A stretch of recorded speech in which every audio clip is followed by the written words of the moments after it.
Okuhabura abashomesa okurekeraho karaza abana babishiki kwirwe Reverend Canon Duncan Mugumya or Commissioner wa Sports and Physical Education obuyabanabura ahatiterane ahal Bishop Stewart University ekimazire Sunday yona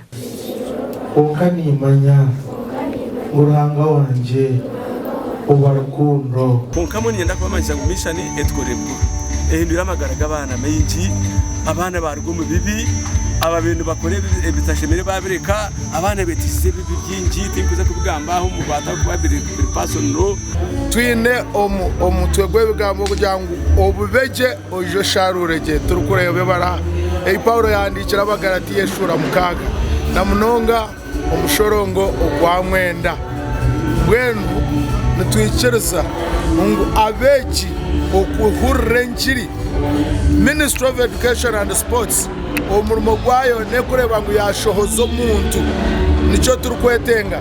oyushwire ahantu Duncan zayereka ngo okutebeka nsebiterane nke yo matendekero gahiguru ne buhera beji okuro muhando gwishikire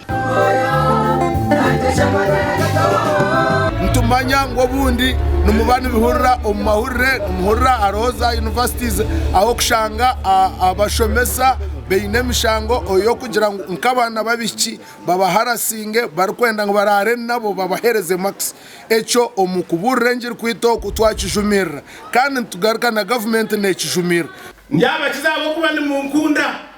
nyaba rindabo kuba ni mumanyizina ryanje imwe kumurinda cyane yaje hati ndyabangarukamu ndyagumani imwe munakunje bakize kandi mbaye kitinisa hata abana mwene nk'ababiri bari mu bibato bubazino maza kwexeringa nababa turabahereze baba graduate ngire bakaza kora organization zanyu okashangana bakora imirimo yanyu. Reverend Duncan Tsonabire Chief Mishana ayocherengwa abashomesa bamatendekero gahiguru nibetabo mbimborona n'abana babishiki obumbo bahereze za max. Omugandi Risa Franco Iskauzia uri kuro kibina cha Action for Reproductive Health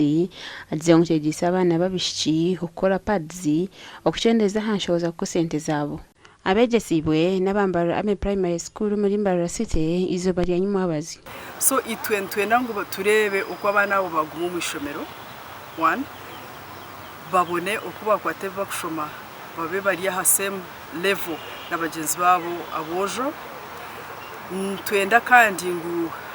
turebere ngo emirunde kuciro gwinji abo kubona babatakuzireje n'abarwo mu ishomero bagenda bashwerwa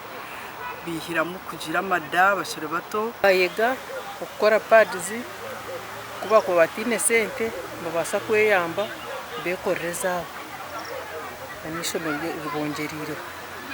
in future nabasa kuzikora ahiye mu income ne yamba umwana w'umushiki uta dropping out of school abo kuba kakuzo mu nshongezo yaba ine knowledge iya hirwe on how to get the gadget to use atushanga cyamuyambaho yagenda yayiprotectinga agakumishumwe kauza zirengwe nkora agenderire ko gisomojo akuyakabasa kwera umushi yabari mu mico abo kuba tukosa kuyamba abojo bo abishibonka ngo wareka bojo kandi ndango abojo bayamba bishi so bona ntwe nango tubayambire hamwe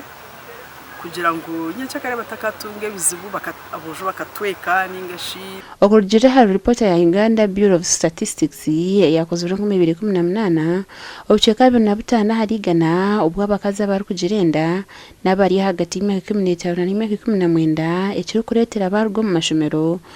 okuza kushoyerwa aba TV Western Susan Charles na Adolf Ayureka.